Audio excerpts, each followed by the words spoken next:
Nairobi, Kenya. Kenya, yes, from Kenya. Nairobi. Yeah. Okay. Thank you for joining us today, sir. Thank you. It's my pleasure to be here. Okay, sir.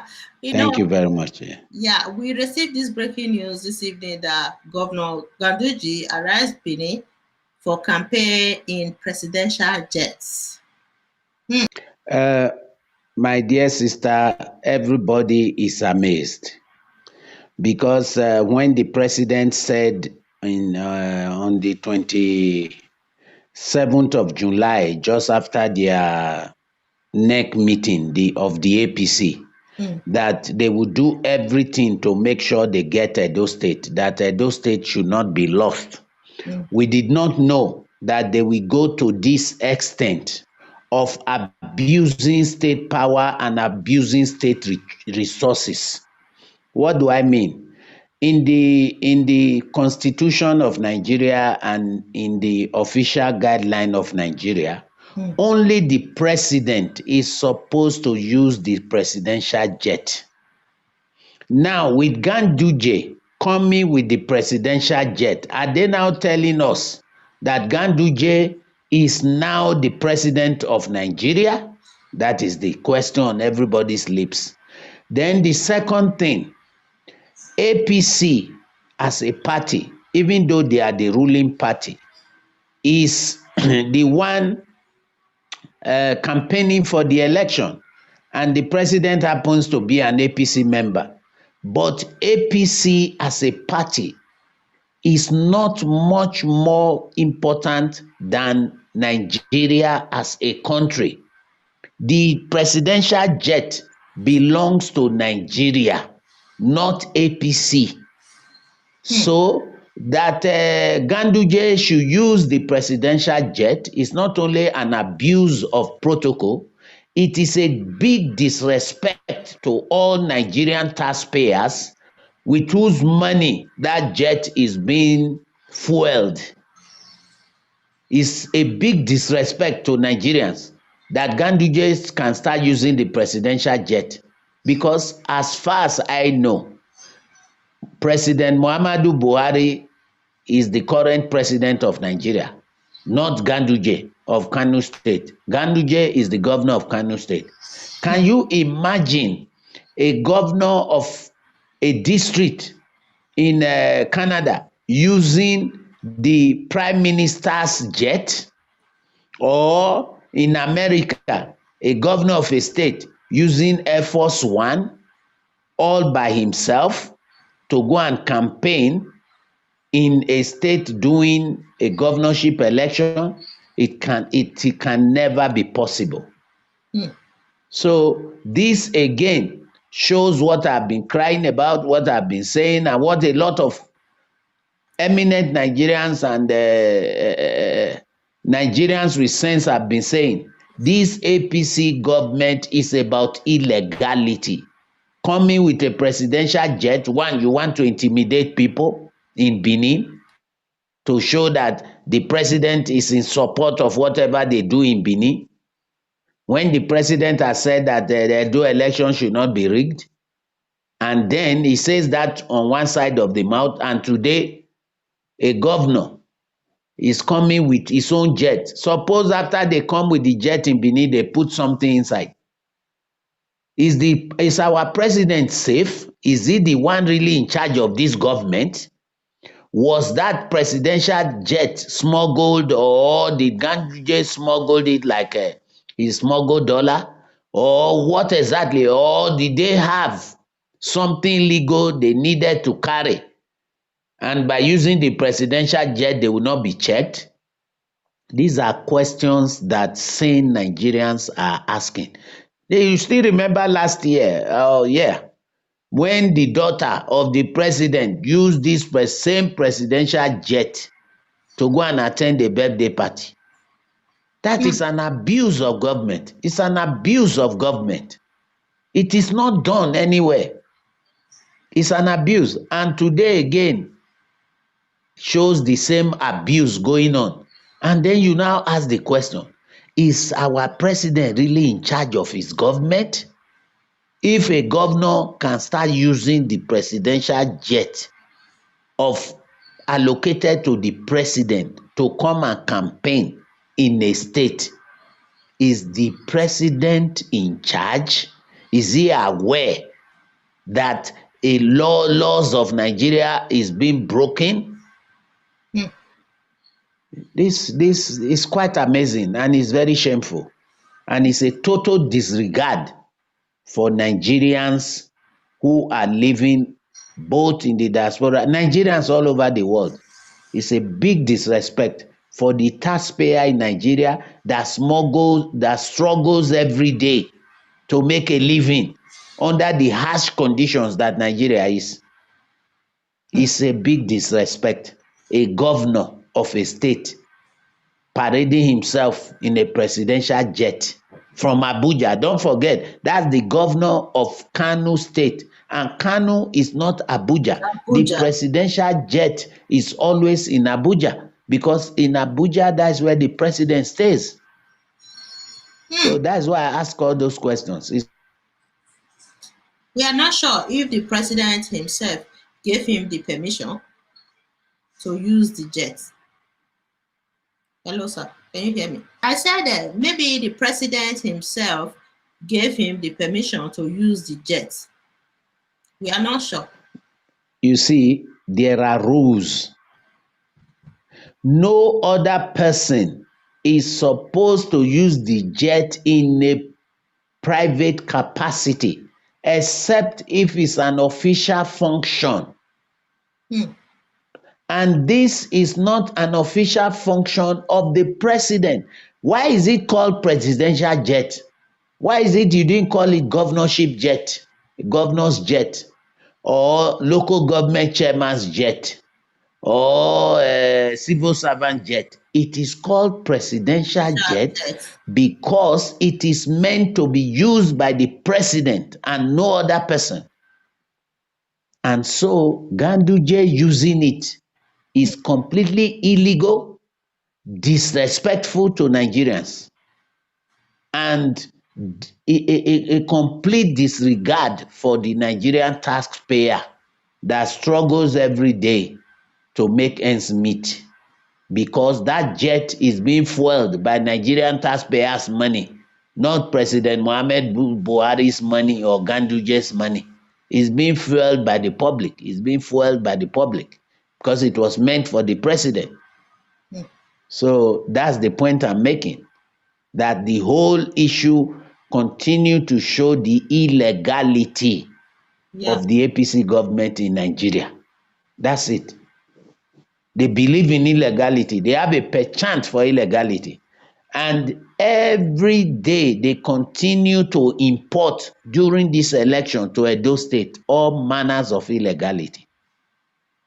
It's a pity, actually, that a government cannot obey its own rules. Yes, it seems that Nigerian politicians don't respect the rule of law at all.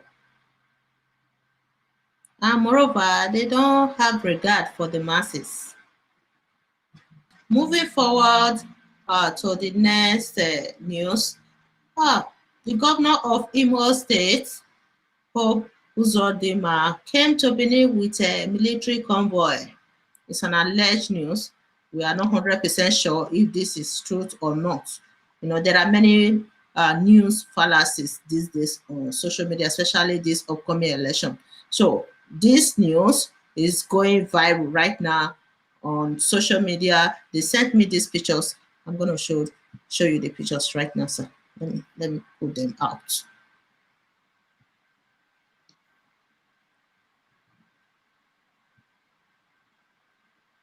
I'm going to put them out.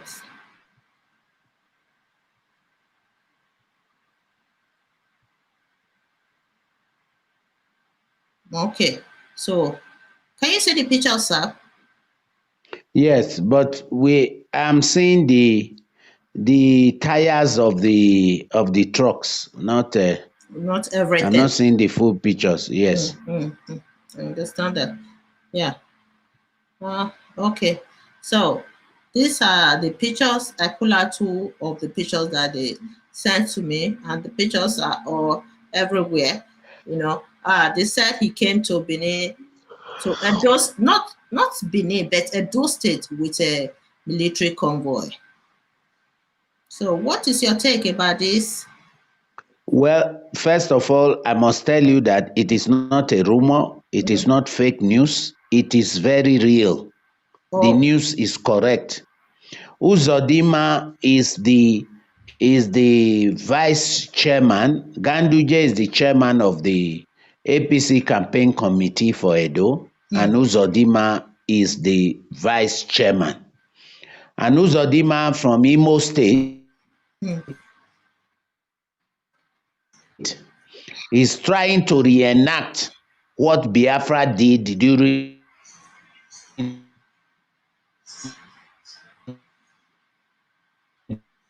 the civil war itself. How can a sane person in this present day Nigeria come with a military convoy to Edo?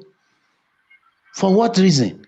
Democracy is supposed to be a free choice. What we have been saying in Edo is that we don't need violence, we don't need intimidation. All this they are doing is intimidating the public to make sure that they don't come out to vote. And then they declare their false results. The truth of the matter is this, that Uzodinma, the Imo State governor, came with military convoy.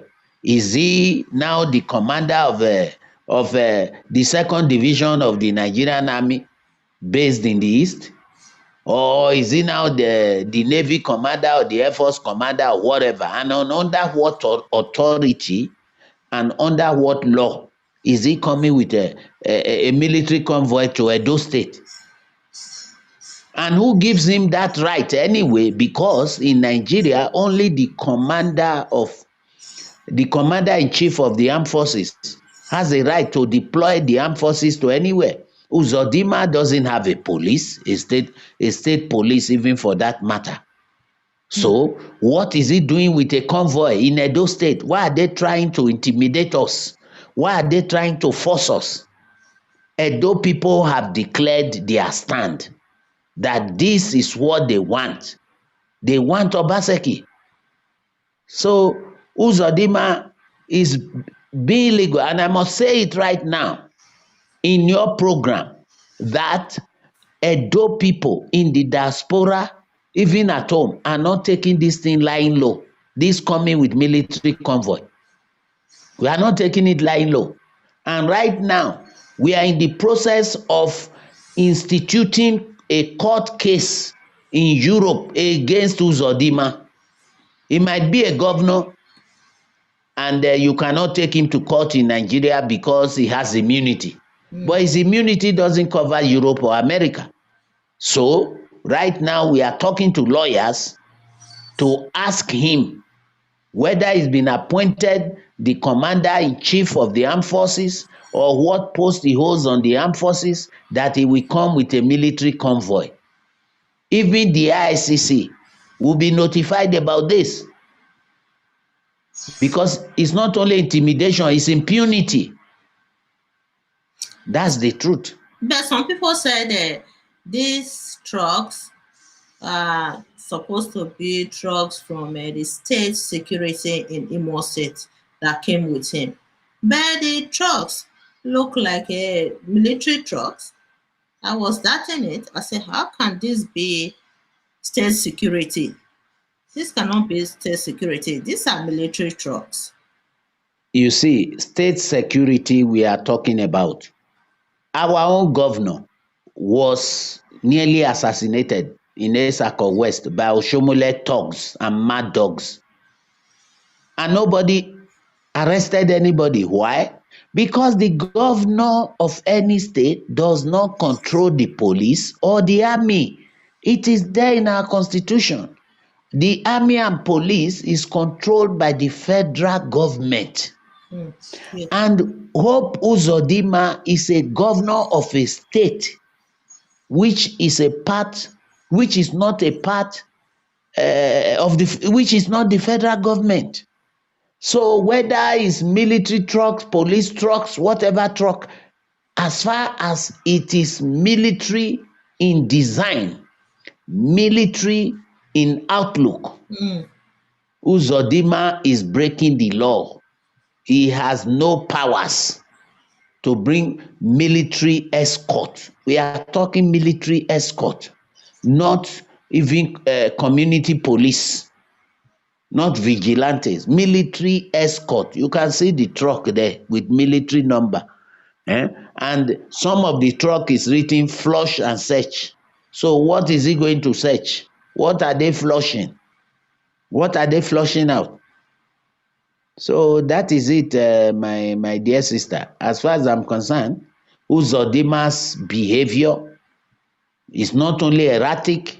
I'm calling on all Edolites, even the diaspora and everywhere, to please note what is happening. This is intimidation to show that they have federal might behind them. But like I've always said, God's might is bigger than federal might, and they will all be put to shame because Obaseki will be returned. The people have spoken. Obaseki will be returned for a second term. If they like, let them go and deploy B-52 bomber in Benin Airport. Nobody will be intimidated because we have made up our mind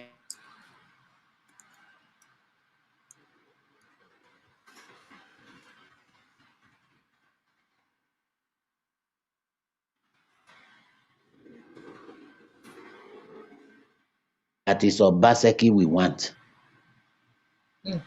Spoken. Over to you. Yes, sir. I know you are Yeah. shocked by the news, but that's the reality. Yes, exactly. The news right now, especially the issue of security in this upcoming election. Are these people trying to turn Edo State into a war zone or what? It's just ordinary governorship election, for Christ's sake. Yeah, the thing is, I've told you from time, APC is the chief of illegalities. They believe in illegalities. And right, if you check throughout all these elections, there have been so many illegality, coupling with having an illegal candidate. Up till now, I still stand my ground that Yamo is not supposed to be a candidate in this election. The cases are in court. Fine. But he's not supposed to be a candidate because the Constitution says so. And there is no need making laws we are not ready to obey, laws we are ready to break. And like I have said also, Uzodinma has no powers under the Constitution to come with a military anything, whether convoy, whether car, whether a bicycle.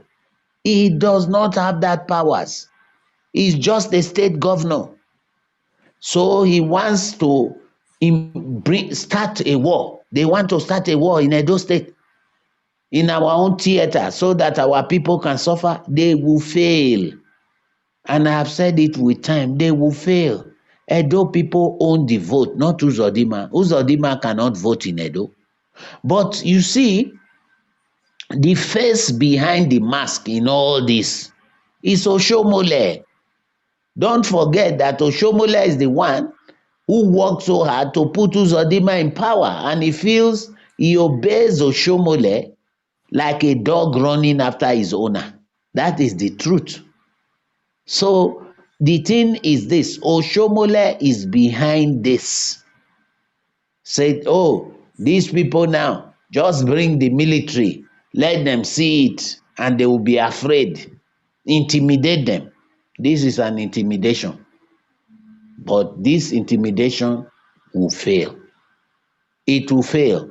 No matter what they throw at us, no matter what they throw at the Benin people, Beninese have made up their mind. And come September 19, they are going to be shocked the amount of turnover, the amount of people that will come out to vote.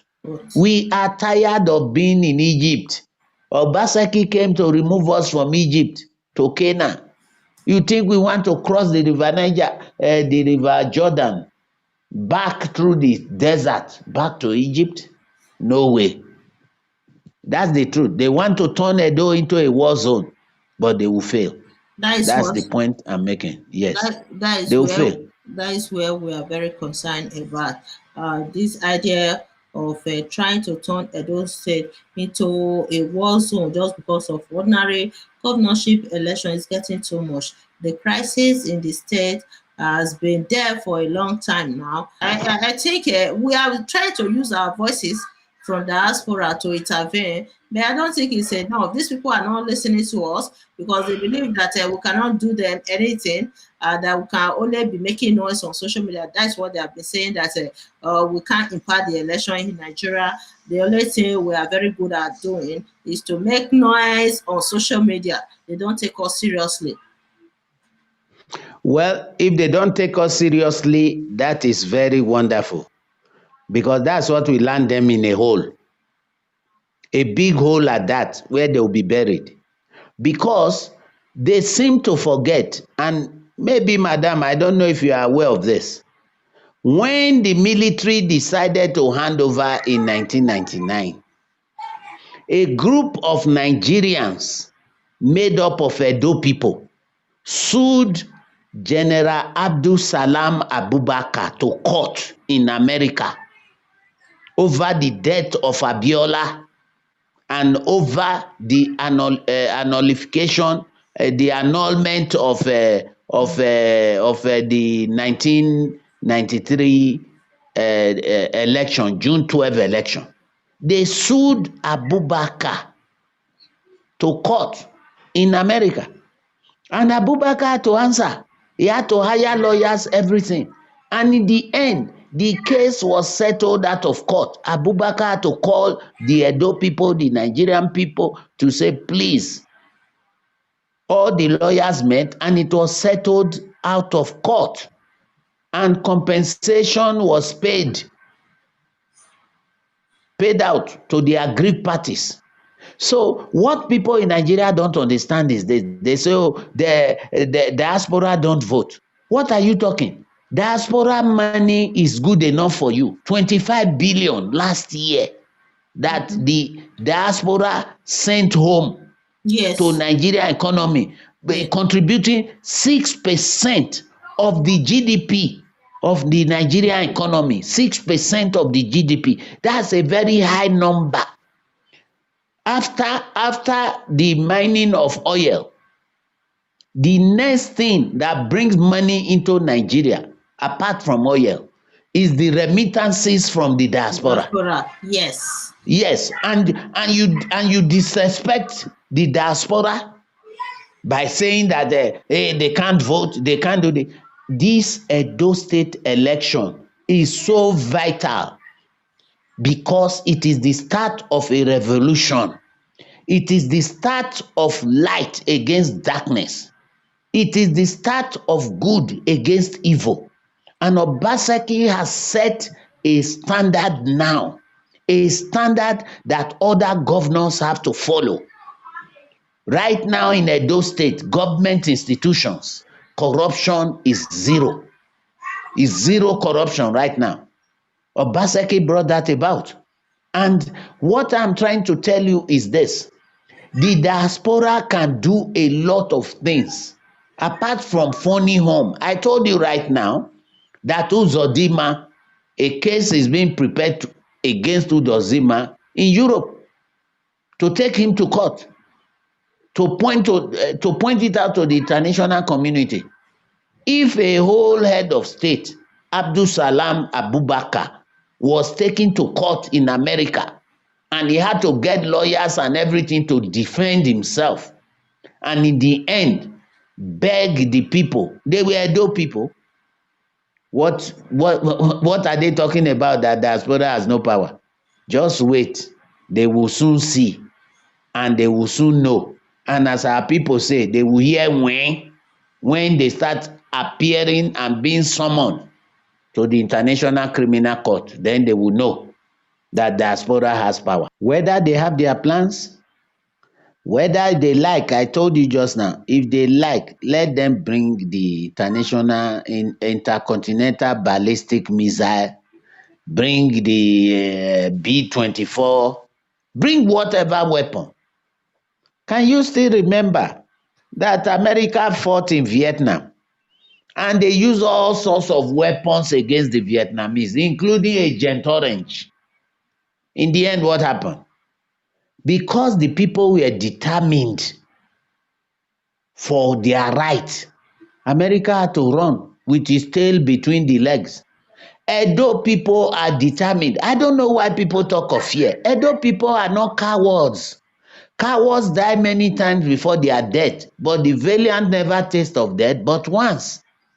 Edo people are resolute in their stand. That is why you see them in desperation going to all this, trying to bring presidential jets, trying to bring a military convoy. All that will not work. Edo people are resolute. And let me tell you the truth. If anything happens in Edo, if the federal government is not careful in Edo, they would have opened a Pandora's box. Because don't forget, Edo is the heartbeat of the nation. It's the heartbeat. In 1960, we fought and got a referendum. Through a referendum, our state of Midwest was created. Edo has always brought changes to Nigeria. Ramification. Yes, it was created and it became the fourth region. The fourth region, the smallest region that time, but the fourth region in Nigeria. Now, after over 40 years, another time for a paradigm shift has come. How do I explain this? Before 1979, that was another generation. From 1983, when Buhari overthrew the government, to 1999, that was a generation I would say was sleeping. It was the directionless, the sleeping generation. Then from 1999 to now, we have nearly 21 years. The children born now are not like the children born in our time, are not like us. They are digital. They are digital. You can't tell them, what you told us. A revolution is on the way in Nigeria and they know it. That is why they are fighting everything, every way, throwing everything beneath to make sure that evil triumphs over good. But I will keep telling you in this program, I am in conversation with my people at home every time. I phone them every day. I talk to them every day. They are resolute. On the day of election, you'll be surprised with the crowd that will come out. You intend to cover it. You will be surprised how people will come out to vote. People will come out to vote. People will come out because it's their right. Not that they will not come out. What I'm telling you is simply this. Some of those things are propaganda spread by the opposition APC. Okay. Because they don't have a program. They don't have a program. They know. You say simple agenda. What is when has ever government business been a simple agenda business? Ask yourself that. Government business is serious business, not a simple agenda. But I understand why they call it simple though. It's very simple. Fight hard.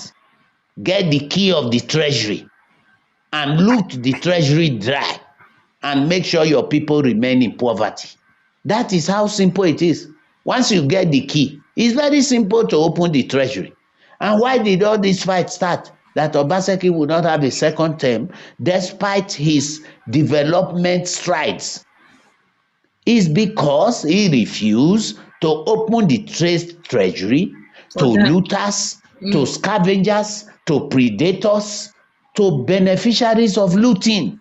He refused to open the state treasury to them. And he says the money of Edo State must be used to develop Edo State. And none of them has ever come up with a contrary opinion to say, oh, Obaseki is a thief, he stole so and so money. Nobody has been able to say that. Because in the man's heart, he has the Edo interest at heart. And that is why, okay, you look at it, my dear sister. When has ever Edo people spoken with one voice in the diaspora like we are doing now? Yeah. When? Yeah. When have Edo people been so much interested in politics that anywhere they are in the world, they are supporting, the majority of them are supporting one man? Yeah. So, my dear sister, whether there is a military convoy, whether they brought arms, whether Edo people are ready for whatever they are prepared to do. Yes. We will not go back to Egypt. It again. Yeah. We will not allow ourselves to be given Barabbas, because that's a bad exchange. Yeah. I That can is the see truth. the So solidarity yes, within the Edo citizens in diaspora is just obvious these days. That we are all coming together in solidarity. If you see the groups, the WhatsApp groups, the Facebook groups, yeah. look, what I'm trying to tell you is this. Just yesterday evening, because here in Kenya we are already on Monday, but maybe your side you are still Sunday. Just yesterday Sunday, that is talking from Kenya perspective now. Edo State indigenes in UK had a rally, because starting from Monday, they are going to, COVID law says 6 people cannot gather. So today they had a rally. You need to have seen that rally and see what people were, hear what people were saying, and see the determination of people, So the same thing at home. People are determined. Edo people are not just pushovers. They are determined. Even the villagers are being told their security is guaranteed. And not only that, I must tell you, the international community already has a presence in Nigeria, like the ICC, the International Court of Justice, Transparency International, Human Rights Watch. They have offices in Nigeria. So their people are on the ground. So I'm telling my people, the international community, the whole world right now focus is on Edo. It's on Edo. So there is no need to fear. The only thing to fear is fear itself. There is no need to fear. If COVID-19 allowed it, most of Edo in the diaspora would have been home to go and vote. But COVID-19 didn't allow it. So I am telling you and reassuring through your medium, through your TV station, I'm Tanzania today? I'm in Nairobi, Kenya. Kenya, yes. From Kenya. Nairobi. Yeah. Okay. Thank you for joining us today, sir. Thank you. It's my pleasure.